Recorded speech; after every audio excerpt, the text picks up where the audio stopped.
વિદ્યાર્થી મિત્રો, myself Hardik sir, Shri Saraswat Vidyalaya વાપીમાં આપ સૌનું સ્વાગત છે. મિત્રો, આપણે વનસ્પતિ વિશે વાતો કરી રહ્યા છે. લાસ્ટ ટાઈમ આપણે અનાવૃત બીજધારી વનસ્પતિ વિશે વાત કરી હતી. એ વનસ્પતિ કેવી હોય છે, એનું નિવાસસ્થાન જોયું, એની અંદર પ્રજનન જોયું, બરાબર. આજે આપણે આવૃત બીજધારી વનસ્પતિ એટલે કે એન્જિયોસ્પર્મ, પૃથ્વી પર જે પ્રથમ સ્થાને છે એના વિશે વાત કરશું. સપુષ્પી, સૌથી અગત્યની વાત છે.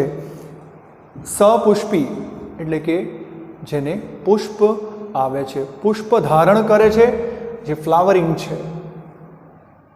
અનાવૃતમાં આપણે જોયું હતું કે ત્યાં જે બીજાંડ હતા, અંડકો જે હતા એ ખુલ્લા હતા, એટલે કે એ બીજાશયની દિવાલથી આવૃત ન હતા, બીજાશયથી આવૃત ન હતા. પણ અહીં કંઈક અલગ છે. આવૃત બીજધારી, આવૃત એન્જિયોસ્પર્મ એટલે કે અહીં એ આવૃત છે. બીજા અંડકો જે છે એ એટલે કે ફળ અહીં બને છે. મિત્રો, પૃથ્વી પર પ્રથમ સ્થાને છે, પ્રભુત્વ છે ધરાવે અને મોટા પ્રમાણમાં વિતરણ ધરાવે છે. તો વિશ્વમાં મોટામાં મોટો જે વનસ્પતિ સમૂહ છે, ખૂબ જ ઉદ્વિકસિત, તાજેતરના અને પ્રભાવી કહેવાયા છે. મિત્રો, સરસ વાત છે. સૌથી મોટામાં મોટો વનસ્પતિ સમૂહ છે, ઉદ્વિકસિત છે, તાજેતરના અને પ્રભાવી છે. એટલે તમે કહી શકો કે પરફેક્ટ પ્લાન્ટ. આપણે એકાંગી જોયું, દ્વિઅંગી જોયું, ત્રિઅંગી જોયું, અનાવૃત અને આવૃત એટલે એક સંપૂર્ણ વનસ્પતિ, મૂળ, પ્રકાંડ, પર્ણ અને બધા સુવિકસિત તંત્રો વાળી વનસ્પતિની જે આપણે કલ્પના કરીએ, જે વનસ્પતિની, એ હવે આવી ગઈ. મિત્રો, અહીં તો વિશ્વમાં મોટામાં મોટો વનસ્પતિ સમૂહ, ખૂબ જ ઉદ્વિકસિત, તાજેતરના અને પ્રભાવી છે. મિત્રો, ઘણી બધી પ્રજાતિ, અહીંયા લગભગ આશરે 300 વિવિધ કુળ અને લગભગ 12,500 જેટલી અને એનાથી પણ વધુ હોઈ શકે. આ તો અંદાજિત હું વાત કરું છું કે આશરે 300 વિવિધ કુળ અને 12,500 જેટલી પ્રજાતિઓ અને એની કેટલી બધી વિવિધ જાતિઓ એ ધરાવે છે. મોટું વિતરણ છે. આવૃત બીજધારીઓ સાર્વત્રિક વિતરણ, હમણાં જ આપણે વાત કરી તેમ સાર્વત્રિક વિતરણ એટલે કે એનું જે જોગ્રાફિકલ ડિસ્ટ્રીબ્યુશન જે થયેલું છે પૃથ્વી પર, એની વાત છે. મિત્રો, એટલે સર્વત્ર જોવા મળશે આ પ્રકારની વનસ્પતિ. આપણે જોઈએ તો શુષ્કોદ્ભિદ, જલોદ્ભિદ, લવણોદ્ભિદ અને મધ્યોદ્ભિદ પ્રકારે. મિત્રો, આ જોગ્રાફિકલ ડિસ્ટ્રીબ્યુશન સમજાવે છે. સૂકા વાતાવરણમાં પણ એ ઉગી શકે છે, સર્વાઈવ છે. જલોદ્ભિદ મિત્રો એટલે કે પાણીમાં, જલજ વનસ્પતિની વાત આવે. લવણીય એટલે કે કાદવ કિચડવાળો, ખારાશવાળો વિસ્તાર, એમાં પણ એ સર્વાઈવ છે. મધ્યોદ્ભિદ વનસ્પતિ, મધ્યમ જોગ્રાફિકલ ડિસ્ટ્રીબ્યુશનમાં પણ એ જોવા મળે છે. એનો મતલબ કે સાર્વત્રિક વિતરણ દર્શાવે છે. કોણ? આવૃત બીજધારી એન્જિયોસ્પર્મ. આગળ વધીએ મિત્રો. હવે એના સ્વરૂપોની વાત કરીએ તો વનસ્પતિની વાત કરીએ તરત જ અલગ અલગ સ્વરૂપો તમને ખ્યાલ છે. છોડ છે, ક્ષુપ, વૃક્ષ, વેલા, લતાઓ, એટલે કે વિવિધ સ્વરૂપો છે. મિત્રો, એ બધા જ સ્વરૂપે જોવા મળે છે. છોડ, ક્ષુપ, મોટા વૃક્ષો, મધ્યમ કદના વૃક્ષો, આરોહી લતાઓ, વેલાઓ, અલગ અલગ સ્વરૂપે તમને આવૃત બીજધારી જોવા મળશે. મિત્રો, અહીં કેટલીક નાની મોટી એટલે કે નાનામાં નાની, જેમ આપણે અનાવૃત બીજધારીમાં લીધી હતી કે નાનામાં નાની, મોટામાં મોટી, તેમ અહીં પણ કેટલાક ઉદાહરણો છે અને અગત્યના ઉદાહરણો છે. અહીંથી પણ પ્રશ્નો ઘણા બધા આવે છે. મિત્રો, ધ્યાન રાખશો. ઉદાહરણ લઉં છું.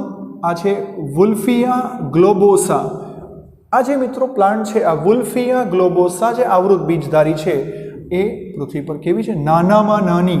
અને એનું કદ ધ્યાન રાખશો મિત્રો, 2 થી 5 mm જેટલું કદ. કેવું નાનું કદ છે મિત્રો. વુલ્ફિયા ગ્લોબોસા. પ્રશ્ન આવી ગયા, 2 પ્રશ્ન બને કે પૃથ્વી પર નાનામાં નાની આવૃત બીજધારી કઈ? તો કે વુલ્ફિયા ગ્લોબોસા. અને એનું કદ કેટલું પૂછે તો 2 થી 5 mm જેટલું કદ ધરાવે છે મિત્રો. આગળ વધીએ. બીજું છે ઉદાહરણ નીલગિરી, જેને આપણે યુકેલિપ્ટસ કહીશું. નીલગિરી મોટામાં મોટી અને એની ઊંચાઈ આપી છે 90 થી 100 મીટર ઊંચાઈ ધરાવે છે આશરે. એટલે અહીં પણ બીજો પ્રશ્ન બની ગયો કે મોટામાં મોટી આવૃત બીજધારી વનસ્પતિ તો નીલગિરી યુકેલિપ્ટસ, અને એની ઊંચાઈ છે 90 થી 100 મીટર. તો યાદ રાખશો મિત્રો. આગળ વધીએ. આ એક પુષ્પ છે, બહુ જાણીતું નામ છે, સાંભળ્યું હશે તમે, રેફ્લેશિયા આર્નોલ્ડી. ફરીથી બોલું છું, રેફ્લેશિયા આર્નોલ્ડી. આ મોટામાં મોટું પુષ્પ છે મિત્રો. આ અને એનો વ્યાસ 1 મીટરનો તો એનો વ્યાસ છે મિત્રો, ડાયામીટર, અને એનું વજન કેટલું છે? આશરે 8 કિલોગ્રામ. 8 કિલોગ્રામ વજન મિત્રો. કેટલું આમ કેવું ખતરનાક હશે તો પુષ્પ ક્યાં હશે તો કે આ જમીન પર રહે છે. આમ એને ગૂગલ કરજો મિત્રો, આ નામ લખીને રેફ્લેશિયા, તો તમને એના અલગ અલગ ઇમેજ જોવા મળશે. રેફ્લેશિયા આર્નોલ્ડી બહુ જ મોટું પુષ્પ છે, મોટામાં મોટું પુષ્પ, આશરે 1 મીટર વ્યાસ અને 8 કિલો વજન ધરાવે છે. રામબાણ નામની વનસ્પતિ, એનો પુષ્પ વિન્યાસ જે છે, પુષ્પ વિન્યાસ એટલે જે અક્ષ ઉપર પુષ્પો ઉત્પન્ન થાય, જે ધરી પર પુષ્પો ઉત્પન્ન થાય, એ પુષ્પ વિન્યાસ આશરે 6 મીટર. આ પણ ખૂબ યુનિક છે મિત્રો, યાદ રાખજો. 6 મીટર ઊંચાઈ ધરાવે છે રામબાણનો પુષ્પ વિન્યાસ. તો તમે જોઈ શકો છો, આ ઘણા બધા અહીંથી પ્રશ્નો, 8-10 પ્રશ્નો અહીંથી બની જાય એમ છે મિત્રો. ખૂબ સરસ વાત છે. આપણે આવૃતની વાત કરીએ છીએ એટલે સુવિકસિત વાહક પેશીઓ ધરાવે છે. વાહક પેશીની વાત કરી હતી મિત્રો, યાદ કરજો. દ્વિઅંગીમાં હતી? ના હતી. દ્વિઅંગીમાં વાહક પેશીઓ ગેરહાજર હતી. હા, ત્રિઅંગી વનસ્પતિમાં આવી હતી. ત્રિઅંગી વનસ્પતિમાં વાહક પેશીઓ હાજર હતી, દ્વિઅંગીમાં અભાવ હતો. ત્યાર પછી ત્રિઅંગી પછી આપણે જોયું અનાવૃતમાં આવી હતી, થોડું ઇમ્પ્રુવમેન્ટ આવ્યું. અને અહીં આવૃત બીજધારીની વાત કરીએ તો સુવિકસિત એટલે કે જલવાહક પેશી અને અનવાહક પેશી. પાણીનું વહન કરતી જલવાહક પેશી, પાણી અને ક્ષારનું, અને ખોરાકનું વહન કરતી પેશી અનવાહક પેશી. એ સંપૂર્ણ, સુવિકસિત અને બધા ઘટકો વાળી. કારણ કે આપણે પાછળ જોયું હતું કેટલાકમાં કે અમુક ઘટકો ગેરહાજર હતા. અહીં સુવિકસિત છે, સંપૂર્ણ છે. અંડકો બીજાશયથી આવૃત છે. આપણે શરૂઆતમાં જ વાત કરી, સૌથી અગત્યનો મુદ્દો, સૌથી અગત્યનો કે આવૃત બીજધારી. અનાવૃતમાં અંડકો ખુલ્લા હતા, નેકેડ સીડ્સ હતા, ફળ બનતા નહીં હતા, ફળથી આવૃત નહીં હતા. આવૃતની અંદર અંડકો બીજાશયથી આવૃત હોય છે, એનો મતલબ કે અહીં બીજ ખુલ્લા નથી, ફળ બને છે મિત્રો, યાદ રાખજો. એટલે આવૃત બીજધારી. પુષ્પ ધરાવે છે, સપુષ્પી. મેં પહેલા જ વાત કરી, સપુષ્પી એટલે કે પુષ્પ ધરાવે છે, અગત્યનું. અને એ એનું પ્રજનન અંગ છે. હા, ફ્લાવર એમનું જે છે, પુષ્પ જે છે એ એનું એક રિપ્રોડક્ટિવ ઓર્ગન છે, એનું પ્રજનન અંગ છે. અને એ પુષ્પમાં વૈવિધ્ય છે કે પુષ્પો એકલિંગી હોઈ શકે અથવા દ્વિલિંગી હોઈ શકે. અને આ પુષ્પ જે છે કુલ 4 ચક્રો ધરાવે છે મિત્રો. હા, પ્રથમ ક્રમનું ચક્ર છે વજ્ર ચક્ર, બીજા ક્રમનું ચક્ર છે દલ ચક્ર, ત્રીજા ક્રમનું ચક્ર છે પુંકેશર ચક્ર, અને ચોથા ક્રમનું ચક્ર છે સ્ત્રીકેશર ચક્ર. તો આ જે 4 ચક્રો છે, વજ્ર ચક્ર, દલ ચક્ર, પુંકેશર ચક્ર, સ્ત્રીકેશર ચક્ર, આ 4 ચક્રોમાં મિત્રો પ્રથમ 2 ચક્ર છે ને એને સહાયક ચક્ર અથવા તો વંધ્ય ચક્ર પણ કહી શકાય. સહાયક, એની સહાયક ભૂમિકા છે પ્રજનનમાં. અને વંધ્ય ચક્ર એટલા માટે કે પ્રજનનમાં કોઈ ભાગ લેતા નથી, એની રક્ષણાત્મક ભૂમિકા છે, સપોર્ટિંગ રોલ છે.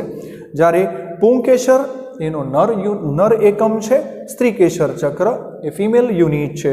તો આ 2 ચક્રો છે એને આવશ્યક ચક્રો કીધા છે, એને પ્રજનનીય ચક્રો પણ કીધા છે, એને ફળદ્રુપ ચક્રો પણ કીધા છે, કારણ કે એ પ્રજનનમાં ભાગ લે છે. તો મિત્રો હવે આપણે આના પછી આપણે આ 4 ચક્રોની વિગતે ચર્ચા કરીએ. મિત્રો આપણે આજે 4 ચક્રોની વાત કરી, એને હવે આ ચારેય ચક્રોને આપણે વિગતે જોઈએ. તો સૌ ધ્યાન આપે. એક લાક્ષણિક પુષ્પ જે છે, ટિપિકલ ફ્લાવર, એ ટિપિકલ ફ્લાવર જે છે એની અંદર કુલ 4 ચક્રો આવેલા છે. હમણાં જ આપણે વાત કરી એમાં પ્રથમ ક્રમનું ચક્ર જે છે મિત્રો એ છે વજ્રચક્ર, જેને આપણે અંગ્રેજીમાં કેલિક્સ કહીએ છીએ. વજ્રચક્ર તમને ખ્યાલ છે, જે નીચે ગ્રીન કલરની રચના છે, લીલા રંગની રચના મોટે ભાગે હોય છે. નામ છે વજ્રચક્ર, જે રક્ષણનું કાર્ય કરશે. વજ્રચક્ર અને એનો જે ઇન્ડિવિજ્યુઅલ એકમ છે, એને વજ્રપત્ર કહેવાય છે. એટલે તમે કહી શકો કે વજ્રપત્રો ભેગા મળીને વજ્રચક્રની રચના કરે છે. વજ્રપત્રો ભેગા મળીને વજ્રચક્રની રચના કરે છે, જે પ્રથમ ક્રમનું ચક્ર છે, જેને અંગ્રેજીમાં કેલિક્સ કહેવાય છે. બીજા નંબર પર જઈએ તો બીજા ક્રમનું ચક્ર, જેને આપણે દલચક્ર કહીએ છીએ, ઇંગ્લિશમાં એને મિત્રો કોરોલા કહેવાય છે. કોરોલા એટલે કે પાંખડીઓ, દલપત્રો ભેગા મળીને દલચક્ર બને છે. એની પાંખડીઓ જે છે એ રંગબેરંગી હોય છે, વિવિધ રંગની હોય છે. એનું કાર્ય પણ રક્ષણ અને કીટકોને આકર્ષવાનું છે. ટૂંકમાં આ જે વજ્રચક્ર અને દલચક્ર, એ આપણે એવું કીધું હતું કે સહાયક ચક્રો છે, અને એ અંદર રહેલા મુખ્ય ચક્રોને, પ્રજનનીય ચક્રોને એ રક્ષણ આપવાનું કાર્ય કરે છે. આ જે દલપત્રો છે વિવિધ રંગના હોય છે, અને વિવિધ રંગના હોય છે માટે કીટકોને આકર્ષવાનું કાર્ય કરે છે. તો આગળ વધીએ. 2 ચક્ર થઈ ગયા. ત્રીજા નંબરનો ચક્ર છે મિત્રો પુંકેસર ચક્ર, જેને આપણે અંગ્રેજીમાં એન્ડ્રોશિયમ કહીએ છીએ.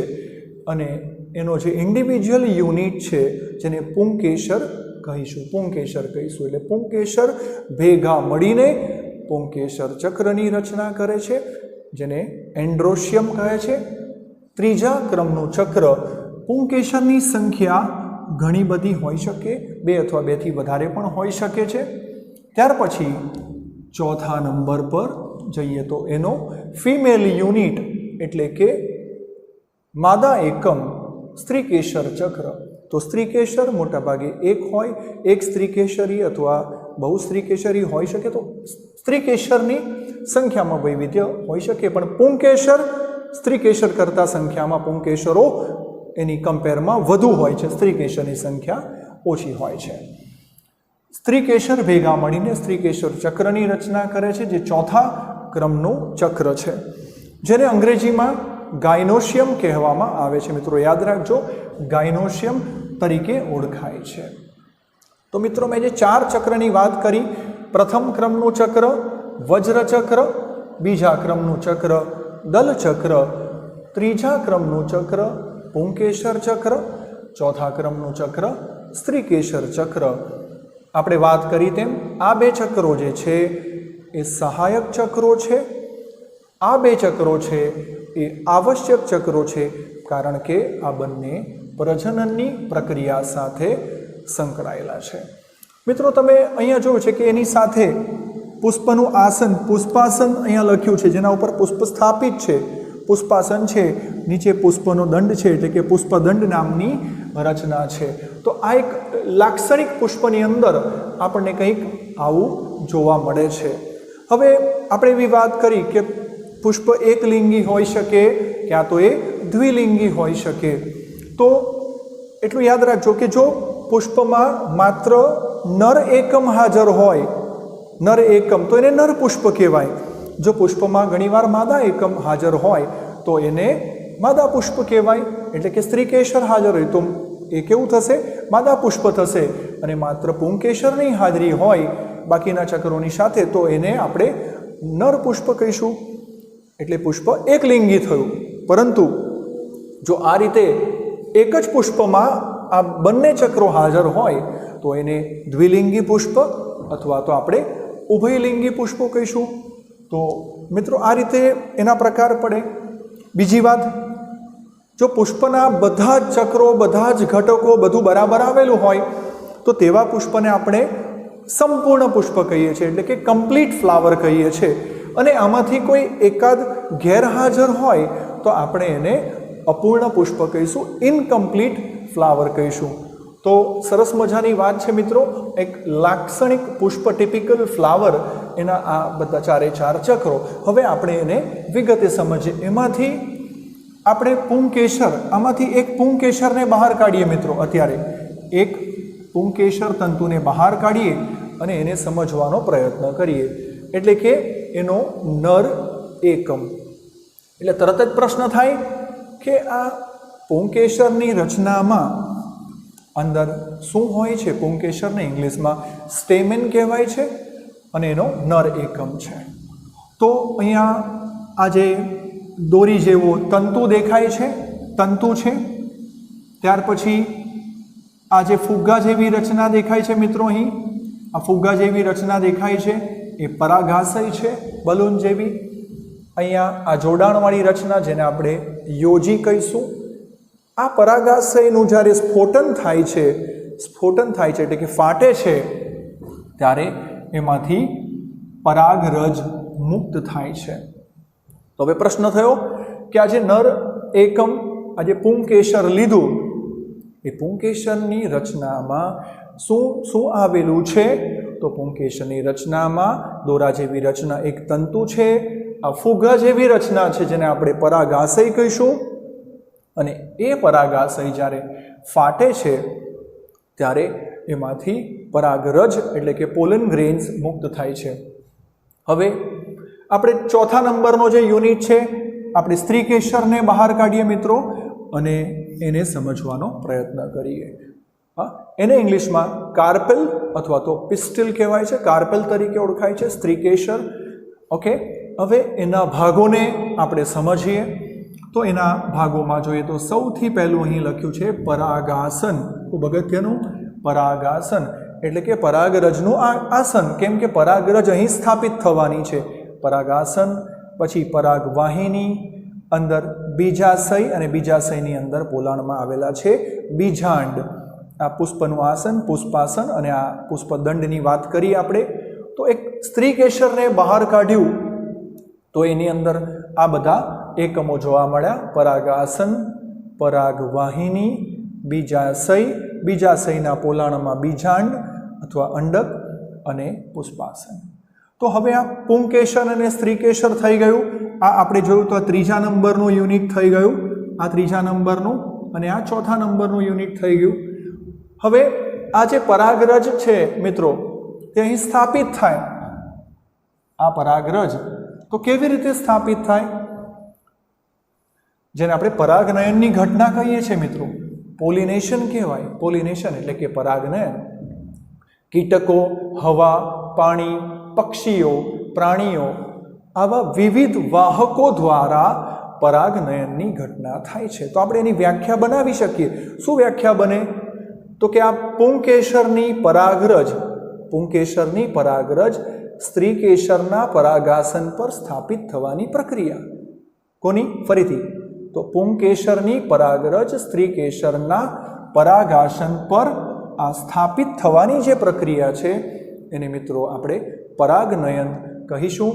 આ પરાગાસન પર સ્થાપિત થઈ, પણ એ સ્થાપિત કરવા માટે વિવિધ વાહકો જોઈએ. તો એમાં કેટલાક જૈવિક વાહકો છે, કેટલાક અજૈવિક વાહકો છે. કીટકો, હવા, પાણી, પક્ષીઓ, પ્રાણીઓ જેવા વાહકો દ્વારા અહીં આ પરાગનયન થાય છે. તો આ ચારે ચાર ચક્રોને આપણે સમજી લીધા. આગળ વધીએ મિત્રો. અહીં હવે આ પુંકેસરની વાત કરીએ તો પુંકેસરમાં જે પરાગરજનું નિર્માણ થયું એમાંથી નરજન્યુજનક કેવી રીતે બને અને સ્ત્રીકેસરમાંથી અહીં માદાજન્યુજનક કેવી રીતે બને અને પછી ફલન કેવી રીતે થાય તેની વાત કરીએ. તો હવે આ જે નર એકમ છે એની અંદર આપણે સમજીએ. તો સૌથી પહેલાં તો એની અંદર લઘુ બીજાણુ ધાની. અત્યારે આપણે આ નર એકમની વાત કરી રહ્યા છે. નરજન્યુજનક કેવી રીતે બને છે એની વાત કરી રહ્યા છે. તો બીજાણુધાની, જેને પરાગાશય આપણે કહી શકીએ છીએ, પરાગાશય. તો એની અંદર પરાગરજનું નિર્માણ થવાનું છે, પણ કેવી રીતે? તો આ જે બીજાણુધાની છે એની અંદર એક લઘુ બીજાણુ માતૃકોષ છે, આપણે એમાંથી લઈ લીધો લઘુ બીજાણુ માતૃકોષ. મિત્રો લઘુ બીજાણુ માતૃકોષ અને એ અહીં 2n બતાવ્યો છે. માતૃકોષ છે હા એ કેવો છે? દ્વિકીય છે. 2n દ્વિકીય છે 2n. હવે આ લઘુ બીજાણુ માતૃકોષનું મિત્રો શું થવાનું છે ખબર છે? અર્ધીકરણ થશે. શું થશે? અર્ધીકરણ થશે. અને અર્ધીકરણની પ્રક્રિયા દ્વારા 1માંથી 2 અને 4 પરાગ ચતુષ્કનું નિર્માણ થાય છે. મિત્રો શાનું નિર્માણ થાય છે? પરાગ ચતુષ્ક. એટલે હવે જે કોષો બન્યા પરાગ ચતુષ્ક હવે એ એકકીય થઈ ગયા, કારણ કે અહીં અર્ધીકરણની પ્રક્રિયા થઈ. આપણી પાસે એક લઘુ બીજાણુ માતૃકોષ હતો 2n દ્વિકીય. હવે અર્ધીકરણ થયું એટલે 1માંથી 4 ચતુષ્ક એટલે 4 બન્યા. અને એ હવે જે એકબીજા સાથે ચોંટેલા હતા એ વિખેરણ થયું, ડિસ્પર્સ થયા. એટલે આ 4 સ્પષ્ટ પરાગરજ આપણે અહીં દેખાય છે, જે 4 એકકીય હશે. કેવા હશે મિત્રો? એ એકકીય હશે. તો આ જે પ્રક્રિયા થઈ ને, આ પ્રક્રિયાને આપણે શું કહીશું? લઘુ બીજાણુ જનન. શું કહેવાય મિત્રો? લઘુ બીજાણુ જનન. કે લઘુ બીજાણુનું નિર્માણ થયું શામાંથી? લઘુ બીજાણુ માતૃકોષમાંથી. અને આ માતૃકોષ ક્યાં હતો? તો કે પરાગાશયમાં હતો, એટલે કે આની અંદર હતો. એટલે કે આ નર એકમની આપણે વાત કરી રહ્યા છે. હું આગળ વધું છું તો સમજો આપણે આ 4 મળી ગયા.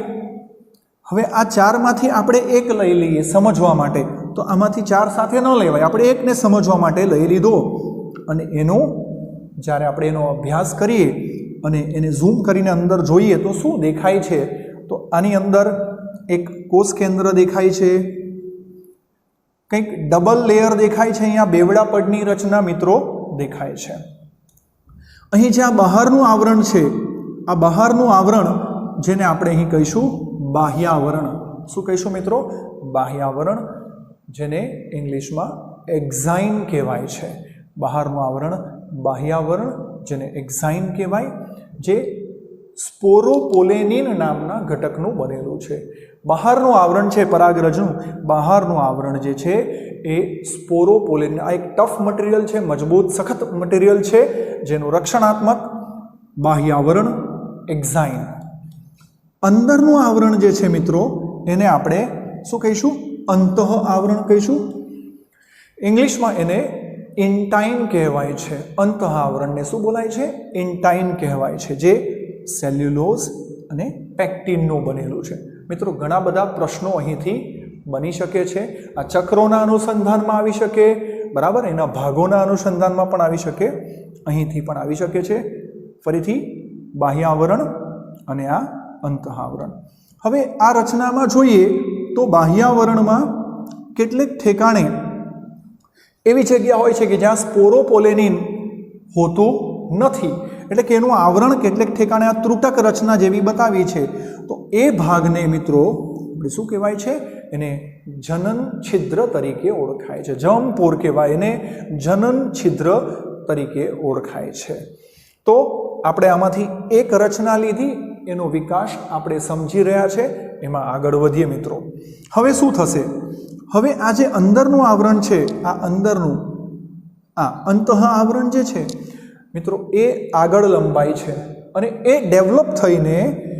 આગળ ડેવલપ થઈને આ જનન છિદ્રને એ વાળા ભાગમાંથી બહાર નીકળી આવે છે. તમે જોઈ શકો છો અહીંથી કે આ જનન છિદ્રવાળા ભાગમાંથી આ લંબાઈને આગળ વધ્યું. કયું? અંતઃ આવરણ. તો આ અંતઃ આવરણ શામાં પરિણમ્યું? પરાગ નલિકામાં, પોલન ટ્યુબમાં કન્વર્ટ થઈ ગયું. પ્રશ્ન બની ગયો, અંતઃ આવરણ પરાગ નલિકા તરીકે ડેવલપ થાય છે.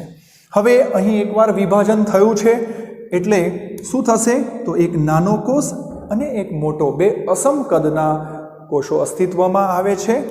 જે નાનો છે એ જનન કોષ છે અને ટોચ પર પરાગ નલિકાના ટોચ પર જે મોટો કોષ દેખાય છે એને આપણે નામ આપીશું એ વાનસ્પતિક કોષ अथवा तो ए नाल कोष कहेवाय छे। मित्रों याद राखजो। आगळ वधीए। हवे शुं थाय छे? हवे आ वानस्पतिक कोषनुं विभाजन थतुं नथी, परंतु आ जे जनन कोष छे एनुं फरीथी विभाजन थाय छे अने आ जे तबक्को छे बे नरजन्युओनुं निर्माण थाय छे। वानस्पतिक कोषनुं फरी विभाजन नथी थयुं, परंतु आ जनन कोषनुं बीजी वार विभाजन थयुं अने बे नरजन्युओनुं निर्माण थयुं। आ बे नरजन्युओ एटले के आ नरजन्युजनकनो जे विकास छे मित्रों अहीं पूर्ण थयो। तो आ बे नरजन्युओ जे छे ते हवे फलનમાં ભાગ લેશે, પ્રજનનમાં ભાગ લેશે। જો મિત્રો ફરીથી કહું છું, થોડું ધ્યાન આપી દેજો। આપણે જે વાત કરી નર એકમની નરજન્યુજનકનો વિકાસ, પણ એ નરજન્યુજનક બન્યું કેવી રીતે?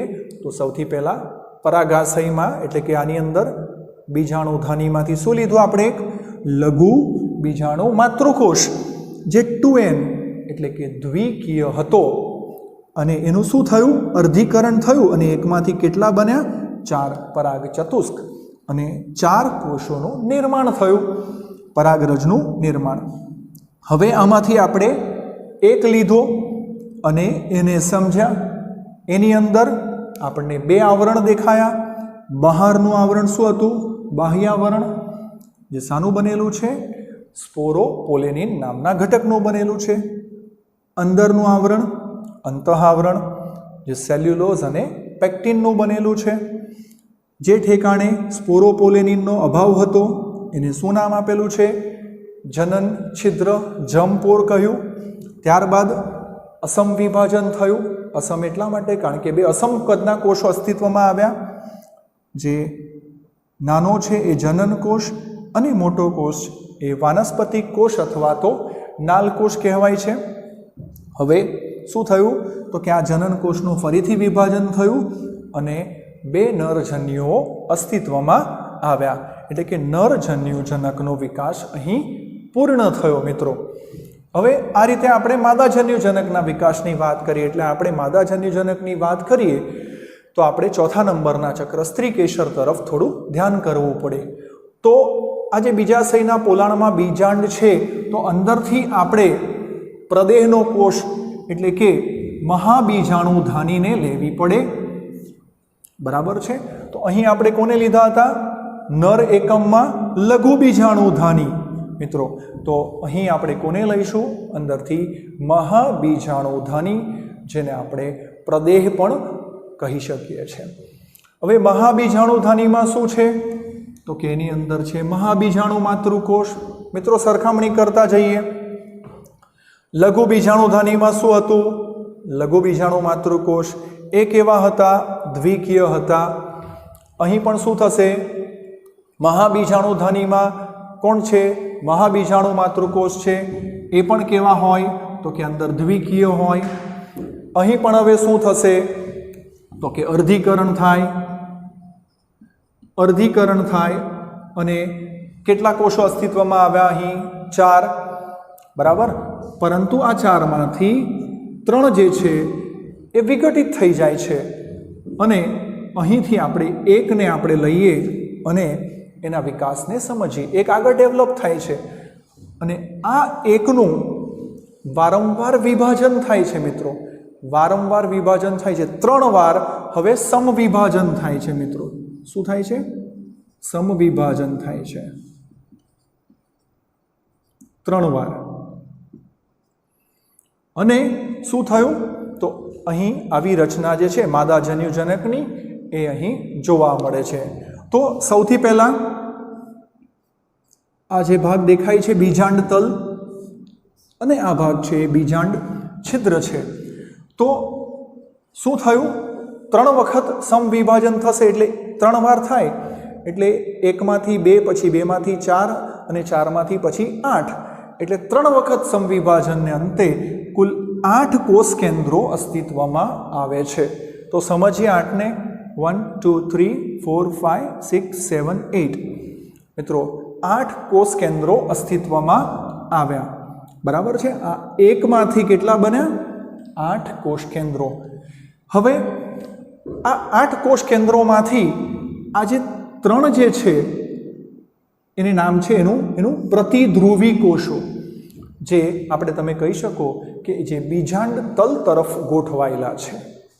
બીજી રીતે પૂછે તો બીજાંડ તલ તરફ કયા કોષો છે? તો કે પ્રતિધ્રુવી કોષો. ત્યારબાદ બે મધ્યમાં છે, જેને આપણે સંયુક્ત રીતે નામ આપશું દ્વિતીયક કોષ કેન્દ્રો. દ્વિતીયક કોષ કેન્દ્ર.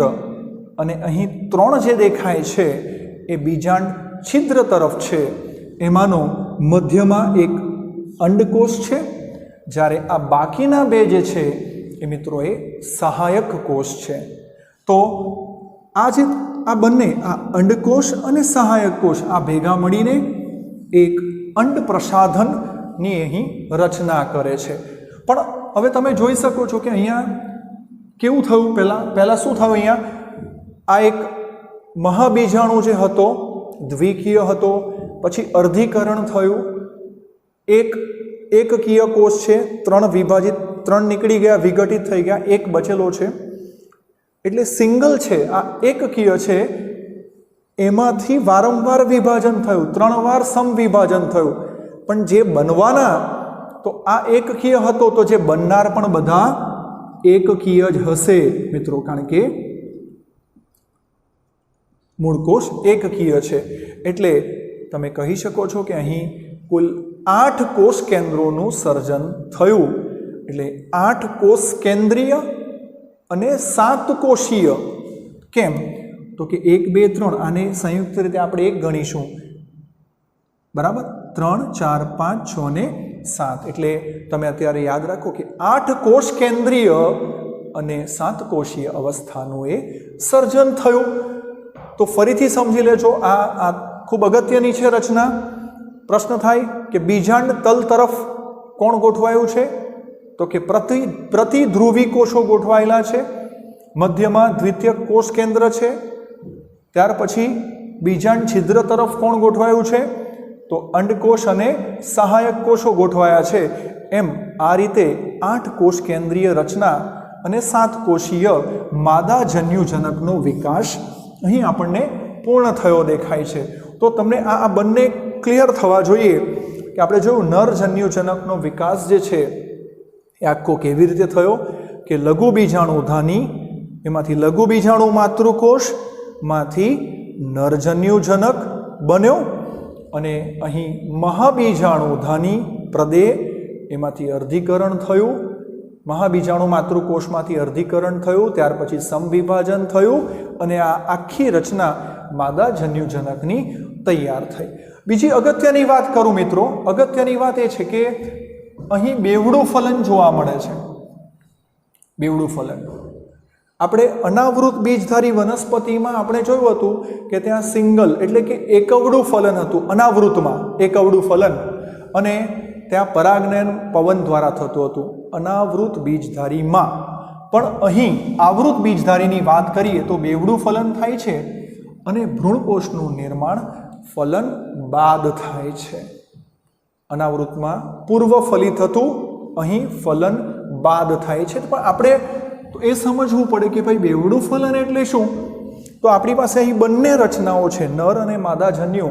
તો આપણે આ આકૃતિનો ઉપયોગ કરીને એ બેવડા ફલનને પણ મિત્રો અહીં સમજી લઈએ છીએ. તો સૌ ધ્યાન આપે.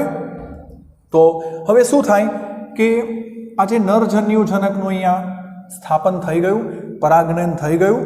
હવે આ જે નરજન્યુ છે એ ધીમે ધીમે પરાગવાહિનીમાં આગળ વધે છે, આ રચનાઓ આગળ વધે છે, અને ક્યાં પહોંચે છે? એ બીજાશય પર પહોંચે છે મિત્રો. હવે શું થાય છે? ત્યારબાદ આ જે રચના છે એનો જે ટોચનો ભાગ છે નરજન્યુજનકનો, એ ટોચનો ભાગ તૂટે છે, અને ત્યારબાદ એમાંથી આ બે નરજન્યુઓ આ તો વિઘટિત થઈ જશે. કયો કોષ? જે વાનસ્પતિક કોષ છે, નાલ કોષ છે, એ વિઘટિત થઈ જશે, અને આ બે નરજન્યુઓ જે છે એ મિત્રો ક્યાં દાખલ થાય છે? બીજાંડ છિદ્ર દ્વારા અહીં માદા જન્યુજનકમાં એટલે કે ભ્રૂણપૂટમાં દાખલ થાય છે. આપણે એને અહીં બતાવી દઈએ. આ બે રચનાઓ, આ બે નરજન્યુઓ અંદર દાખલ થઈ ગયા. હવે બે જુદી જુદી જગ્યાએ નરજન્યુઓ દાખલ થયા છે, હવે શું થશે, જ્યારે દાખલ થયા ત્યારે આ સહાયક કોષો પણ વિઘટિત થઈ ગયા. હવે આ દરમિયાન આ જે બે નરજન્યુ હતા એમાંથી એક અહીંયા પહોંચ્યો અને એક નરજન્યુ અંડકોષ પાસે પહોંચ્યો. હવે શું થશે, આ જે છે આનું ફલન થશે, અહીં આ બેનું ફલન થશે. તો તમે જોઈ શકો છો કે આ નરજન્યુ એકકીય અને આ અંડકોષ આ બંને રચનાઓના ફલન દ્વારા તમને શું મળશે, અહીં આ બંને ના ફલન થવાથી દ્વિકીય ફલિતાંડનું નિર્માણ થશે. મિત્રો શાનું નિર્માણ થશે, ફલિતાંડનું. અને ત્યારબાદ એમાંથી ભ્રૂણ બને છે અને ત્યારબાદ એમાંથી નવી વનસ્પતિનું સર્જન થશે, નવી વનસ્પતિનું સર્જન થશે. અને અહીં શું થશે, આ જે નરજન્યુ છે એ દ્વિકીય કોષ કેન્દ્રને ફલિત કરે છે. તો આ જે રચના હવે ત્રિકીય થશે, તો એ ત્રિકીય ભ્રૂણપોષ બનાવે છે. ત્રિકીય ભ્રૂણપોષ કોષ કેન્દ્ર, પ્રાથમિક કોષ કેન્દ્ર એટલે કે જેને પ્રાઇમરી એન્ડોસ્પર્મ ન્યુક્લિયસ કહેવાય, પ્રાઇમરી એન્ડોસ્પર્મ ન્યુક્લિયસ PEN તરીકે ઓળખાય છે. એટલે આ જે છે એ ભ્રૂણપોષના નિર્માણ સાથે સંકળાય છે, જે વિકસતા ભ્રૂણને પોષણ આપશે. મિત્રો તો તમે અહીં જોયું કે આ બે નરજન્યુઓએ અહીંયા બે જુદી જુદી જગ્યાએ ફલન કર્યું. એક નરજન્યુએ અંડકોષને ફલિત કર્યો, જ્યારે બીજા નરજન્યુએ દ્વિતીયક કોષ કેન્દ્રને ફલિત કર્યું. એટલે આપણે એને બેવડું ફલન એટલા માટે કીધું કે બે જગ્યાએ જુદી જુદું ફલન થયું છે. તો ડબલ ફર્ટિલાઇઝેશન, અહીં બેવડું ફલન થાય છે. આગળ આમાંથી શું થયું, તો કે આ NN એટલે કે બે એકકીય ભેગા થયા અને દ્વિકીય ફલિતાંડનું નિર્માણ થયું. દ્વિકીય ફલિતાંડમાંથી ભ્રૂણનું નિર્માણ થશે, ભ્રૂણ વિકાસ આગળ વધશે અને નવા વનસ્પતિ દેહનું સર્જન થશે. અહીં શું થશે, તો કે આમાંથી ત્રિકીય ભ્રૂણપોષ કોષ કેન્દ્રનું નિર્માણ થશે અને એમાંથી ભ્રૂણપોષનું નિર્માણ થશે અને એ ભ્રૂણપોષ જે છે એ વિકસતા ભ્રૂણને પોષણ આપશે. મિત્રો તો આ થયું બેવડું ફલન. તો મિત્રો આનો સ્ક્રીનશોટ લઈને લખી લેવું.